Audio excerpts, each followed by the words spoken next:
ክቡራትና ክቡራን እንደምን አደራችሁ። ነሐሴ 4 እንግዲህ ዛሬ ደግሞ ቤተክርስቲያኒቱን የኦርቶዶክስን ቤተክርስቲያን የማስተዋውቅ ለዓለም የማስተዋውቅ 365 ቀን የምትጸልይ የምትደክም በእንተ ፍሬ ምድር ስለ ምድር ፍሬያት ነው። የምድር ፍሬያቶች እንዴት እንደሚጎለብቱ ለሰው ልጅ እንዴት እንደሚዘጋጁ ለምግበ ሥጋ ለምግበ ነፍስ ለአንክሮ ለተዘክሮ ስለሚያገለግሉ ስለሚጠቅሙ ለህይወታችን ለስጋችን ፍሬያቸው ቅጠላቸው ስራቸው ስለሚጠቅም እንግዲህ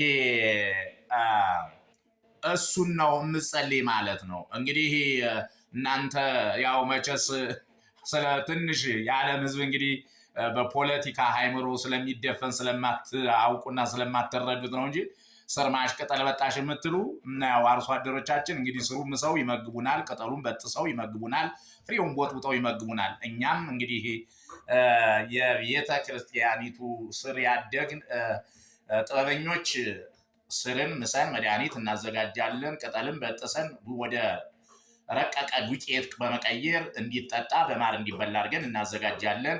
ፍራፍሬውንም እንደዚህው ለህይወት የሚበጀውን ለስኳር የሚበጀውን ለደም የሚበጀውን ለኩላሊት የሚበጀውን ለሽንታሮት የሚበጀውን ፍራፍሬ እናዘጋጃለን ማለት ነው።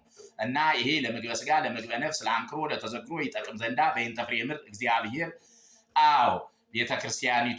በቤተክርስቲያኒቱ አንደበቱ ይባርካል፣ ተላይ ዝናሙን ያወርዳል፣ ከምድር ምድሪቱን ባርኮ እንዲበቅል እንዲያፈራ እንዲለመልም እንዲዘጋጅ ያደርጋል ማለት ነው። እና ይሄ እንግዲህ በነሐሴ 1 2 3 አራራይ የሚባለውን ዜማ ነው ሳሰማቸው የነበር። ዛሬ ግን ለየት በሚል በአብ በሚመሰለው በግዕዝ ነው የማሰማችሁ ማለት ነው። እንዴት ቤተክርስቲያን ለዓለም ፍሬያት እንዴት እንደምትጸልይ በእንተ ፍሬ ምድር ብላ ስለ ምድር ፍሬ ሁሉ ከጤፍ ጀምሮ እስከ ግዙፍ ስለሆነው ፍራፍሬ እንዴት እንደምትጸልይ እሱን ነው እንግዲህ የምወስዳችሁ ልውሰዳችሁ። በእንተ ፍሬ ምድር ከመ ፍሬ ለምድር ያልቅ ወያስምር ያብጽሕ ለዘር ወለማዕረር ዘብኡ ለጸጋ ይእዜጉ እግዚአብሔር አምላክነ። እስኪ የአማርኛውን ላሰማችሁ። በእንተ ፍሬ ምድር ፍሬውን አብዛልን ብለን እንለምናለን። ከመፍሬያ ለምድር ያልቅ ወያስምር ዘሩን ልምላሜውን ጽጌውን ፍሬውን አብዛልን ብላ ትጸልያለች። እንግዲህ ቤተክርስቲያን ያብጽሕ ለዘር ወለማዕረር እንዳለፈው ነው ትርጓሜው። ዘብኡ ለጸጋ ይጼጉ እግዚአብሔር አምላክነ ዘብዙሃ ጸጋ ይጼጉ ሲል ነው። ብዙ ጸጋን የሚያድል ፈጣሪያችን እግዚአብሔር ከላይ ዝናቡን አዝንሞ እንግዲህ ትናንትና በእንተ ዝናማት ብዬ ነው ብላ እንደምትጸልይ ነግሬያቸዋለሁ። ከላይ ዝናቡን አዝንሞ ከታች ደግሞ ምድሩን ባርኮ ፍራፍሬዎቹ እንዲደርሱ እንዲዘጋጁ መጀመሪያ እጽዋት እንዲያበቅሉ ከዚያም እንዲለመልሙ ከዚያም ደግሞ እንዲዘረዝሩ ከዚያም ደግሞ እንዲያብቡ ከዚያ እንዲያፈሩ አድርጎ በእንተ ፍሬ ምድር ብላ የምትጸልይ ይሄን ነገር አድርጎ ለሰው ልጆች ለምግበ ሥጋ ለምግበ ነፍስ እንዲያዘጋጅልን ነው ማለት ነው። እንግዲህ ይሄ ለሰው ልጆች ሁሉ ነው። እንግዲህ ለእኛ ለምግበ ሥጋ ለምግበ ነፍስ ለአንክሮ ለተዘክሮ የሆኑን ዘንዳ እጽዋትን በልብ የሚሳቡትን በእግር የሚሽከረከቱን በክንፍ ከሚበሩት ውጭ እጽዋትን የምድር ፍሬያትን የምድር እጽዋትን እንግዲህ ይሄ ነው የሰው ልጅ ሳያውቅ ስርማሽ ቅጠል በጣች ትላላችሁ። በጣም እጽዋት በጣም በበርካታና 80% በስራቸው ይበላሉ፣ 100% በፍራፍሬያቸው ይበላሉ፣ በቅጠላቸው ደግሞ 30-40% ይበላሉ ማለት ነው። እንግዲህ አንዳንድ የሚከለከሉ ቅጠሎች ቢኖሩም ከዚያ ውጪ እንግዲህ ጌታችን መድኃኒታችን ኢየሱስ ክርስቶስ በመጽሐፍ ቅዱስ ላይ እንደተቀመጠው የሚበሉ ፍራፍሬዎች አሉ፣ የማይበሉ ፍራፍሬዎች አሉ፣ የሚበሉ ቅጠሎች አሉ። ቅጠል ግን ከጸንተነ ዘይንበለ ሐምድ ከጎመን ዝርያዎች ውጭ ብዙም አልተፈቀደም። ፍራፍሬ መራራ ፍራፍሬዎችን ያው አሉ፣ መራራ ፍራፍሬዎች አይበሉም። ጣፋጭ ፍራፍሬ አለ፣ ጎምዛዛ ፍራፍሬ አለ። እንዲህ አይነት ነገር ሆኖ በደረጃቸው እንዲበሉ ተደርገው የተፈጠሩ አሉ። ስለዚህ እነዚህን ፍራፍሬዎች እንግዲህ በእንተ ፍሬ ምድር የሰጠችንን ጸጋ ምድር የሰጠችንን ፍራፍሬ ምድር የሰጠችንን ሀብት እሱን ነገር እንድንመገብ እንድንበላ ይሆን ዘንዳ እንዳናጣው እንዳንቸገር እንዳንራብ እንዳንጸማ ትጸልያለች። ምን እያለች? ጸልዩ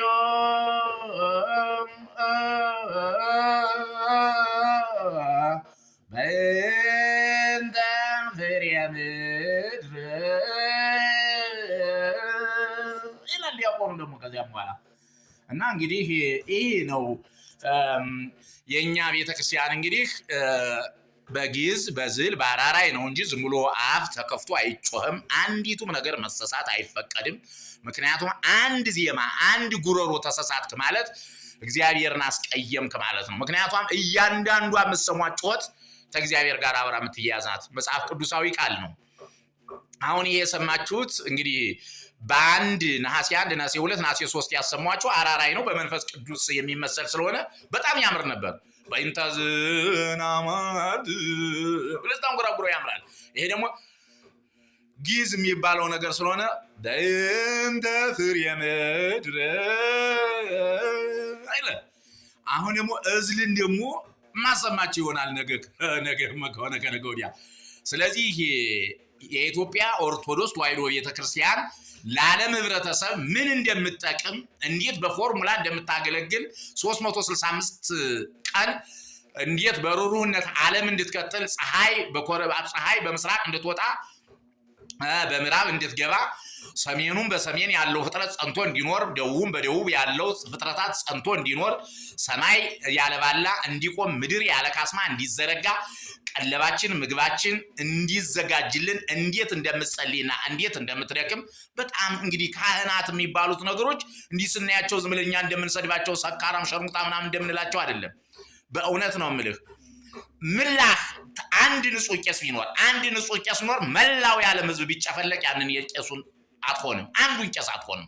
ምክንያቱም እሱ 365 ሳያቋርጥ ለፍጥረታት የሚጸልይ እሱ ለ365 ቀን ሳያቋርጥ ለዓለም የሚጸልይ እሱ 365 ዓመት አንድ ቀን ግርማ ሌሊትን ድምፅ አራዊትን ችሎ ለፍጥረታት ሁሉ በሁለት እግሮቹ ቀጥ ብሎ ቆሞ ብርዱን ቁሩን ሐሩሩን ፈተናውን ተቋቁሞ የሚጸልይ የሚማልድ የሚለምን መከራ የሚበላ የእግዚአብሔርን ተልእኮ የሚፈጽም የቅድስና ስራ የሚሰራ የመላእክት ጓደኛ። አረ እንዲያውም የመላእክት ጓደኛ ምን ሰንበተ አቢን ሁሉ ይለቶ ሰብ ይከብርን ሁሉ ሰንበተ አቢን ሁሉ ይለት ይላል። ምን ማለት ነው? ከቀኖች ሁሉ ሰንበት ትበልጣለች። ወሰብ ይከብርም ሁሉ ፍጥረት ከሰው ሁሉ ፍጥረት ይበልጣል የተባለ አንድም በእመቤታችን አንድም በቀሳውስት ነው። ስለዚህ ለዚህ ነው የዓለም ህዝብ ቢጨፈለቅ አንድ ንጹህ ቄስ ቢኖር ያን ያህል አያልም የምለው የእግዚአብሔር አክል ነው። ቄሱ አምሳለ እግዚአብሔር ነው። ግብረ እግዚአብሔርን ነው የሚሰራ። ተልኮ እግዚአብሔርን ነው የሚፈጽም። ከመላእክት በላይ ነው። መላእክትስ የማይራቡ የማይጸሙ የማይደክሙ የማያንቀላፉ የማይወጡ የማይወርዱ የማይቸገሩ በቃ ለባስያነ ስጋ አይደሉም።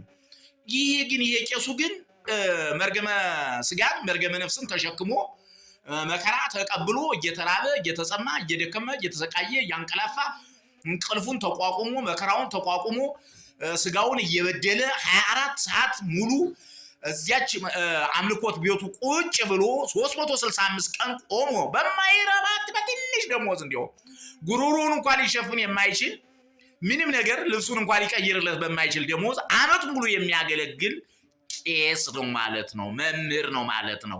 የቤተ ክርስቲያን አገልጋይ እንግዲህ በደረጃ ሊቀ ሊቃውንቶች ያስተምራሉ፣ ቄሶች ያገለግላሉ፣ ዲያቆኖች ተልእኮ ይፈጽማሉ፣ መምህራን ማህሌታዊ ቆመው ስብሐተ እግዚአብሔር ያደርሳሉ፣ ያመሰግናሉ ማለት ነው።